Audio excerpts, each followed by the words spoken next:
Welcome back, guys. I hope you remember what we had is in last lecture.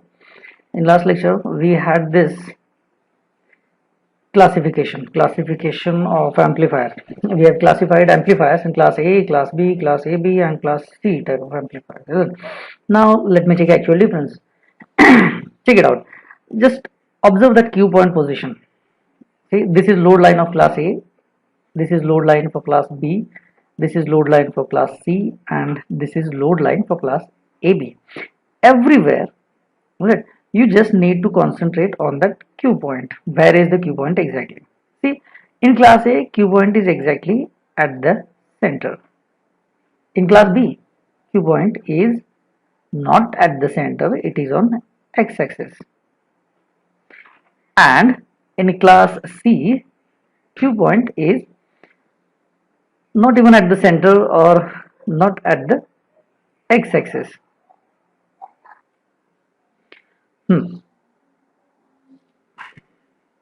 Let's concentrate on Q point.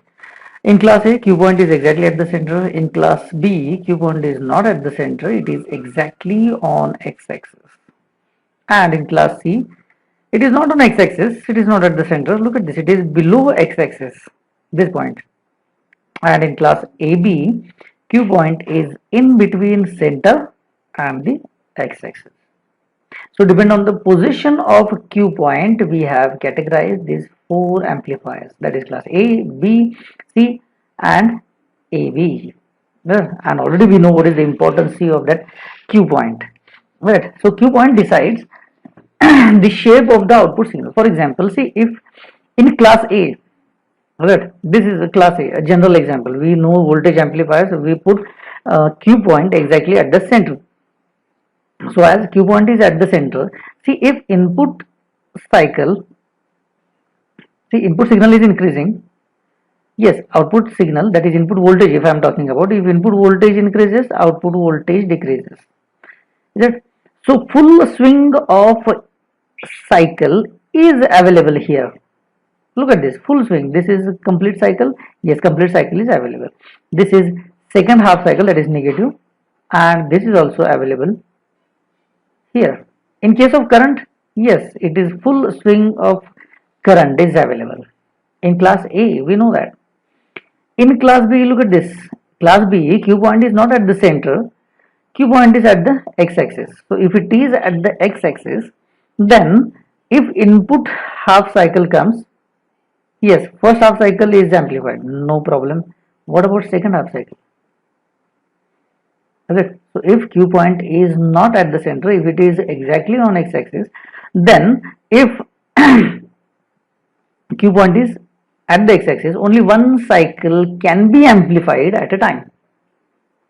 Right? By a single transistor. One half cycle can be amplified at a time by single transistor.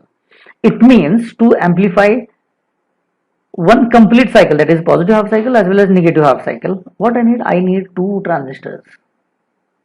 See, only one half cycle is covered here. Only one half cycle is available at the output.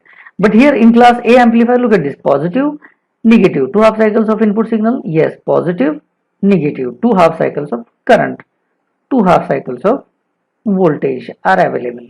Why it is possible in class A? Because Q point is at the center. Q point can shift from this position towards the maximum and again from this position towards minimum. So there is a large space on DC load line available for class A amplifier. But whereas in class B amplifiers, it is not available. Q point is at the x-axis. So it means only Q point can go up to maximum.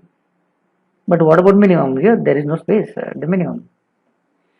So one transistor is not sufficient here for class B. Come to the class C. Now in class C, look at this, Q point is here. Q point is below x-axis. If Q point is below x-axis, it means now if input signal is increasing in this direction, let's see, input voltage started here. From this point up to the zero level of DC load line, I am showing a dotted line. It means this signal, this path cannot be amplified. transistor will amplify only that much part. Look at this, only that much part is amplified by the transistor. This dotted part will not be amplified by this transistor.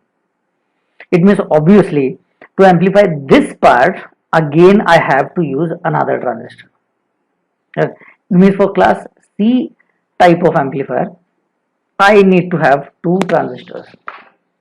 See, for class A, there is only one transistor. One transistor is sufficient. For class B, two transistors needed. In class C, two transistors needed. Now tell me how many transistors will be needed for class AB. Look at this. For class AB, input signal is increasing. Yes, first half cycle, that is positive half cycle of input signal, is completely available. Look at the current. Yes, available. Look at the voltage. Yes, it is available.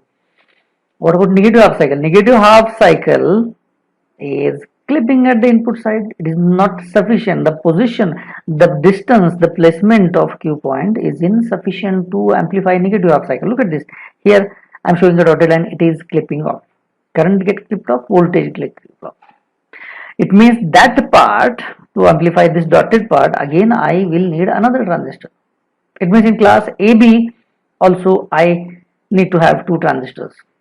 So for class A, one transistor is sufficient. Class B, two transistors. Class C, again two transistors. And class AB, two transistors are needed in single circuit. Look at if you say class A power amplifier, then we know that if it is a class A power amplifier, Q point is at the center. All the voltage amplifiers that we have designed the last semester, what we had a good practice to keep Q point exactly at the center, just to give a full swing to the output current and the output voltage. If it is exactly at the center, then only the current can move fully towards maximum, fully towards minimum. Is it? That's why we had a practice always that Q point is at the center. Look at this. In class B, Q point is not at the center. So there is a full swing for positive half cycle. But there is no swing, no chance even for the negative half cycle. Is it? So that's why to amplify negative half cycle, I need to have another transistor. Is it? So depend on the position of Q point, we can categorize the amplifiers. Q point is at the center, class A. On the x-axis, class B. Below x-axis, class C. And in between center and x-axis, it is class AB. Nothing is clear? Can we go ahead? Remember this, as Q point moves away from the center of the load line below towards x-axis, the efficiency of amplifier increases. Look at this. If this is the load line, look at this. If this is the load line, Q point is at the center. If the Q point moves from center towards the x-axis, its efficiency goes on increasing. If goes down, efficiency goes increasing. But apart from efficiency, distortion also increases. It means, look at this. If it is a class A, then if I move Q point slightly below, look at this, if I move Q point from this position slightly below, then it becomes a class AB amplifier. Yes, and efficiency decreases. Sorry, efficiency increases. So as I shift Q point from the center towards x-axis, its efficiency goes on increasing. So now, by comparing those four figures, can you tell me which amplifier will give me maximum efficiency? Is it? Which amplifier can give maximum efficiency? Obviously class A at the center. Below that, Q point shifted in class B. Yes, this will give definitely greater efficiency than class A. And what about class C? Class C will give more efficiency than class B. But in case of class AB, no, it will give less efficiency than class B, even for class C. It means out of these four amplifiers, class C will give us maximum efficiency, and that's why we have written as Q point moves away from the center of the load line below towards x-axis, efficiency increases. As efficiency increases, distortion also increases. Why and how distortion increases, that we'll discuss in next few slides. For the time being, you remember that if this is the load line, Q point is at the center. If it is moving towards x-axis, its efficiency is increasing. So maximum efficiency is given by class C amplifier. Minimum efficiency is given by class A amplifier. Is it? So if I want to put them in ascending order, so Maximum efficiency class C. Less than that class B. Less than that class AB. Less than that class A. Good. Great. So class C will give us maximum efficiency and maximum distortion also. Good. We'll keep the distortion part pending because distortion will cover the separate extra lecture on that distortion.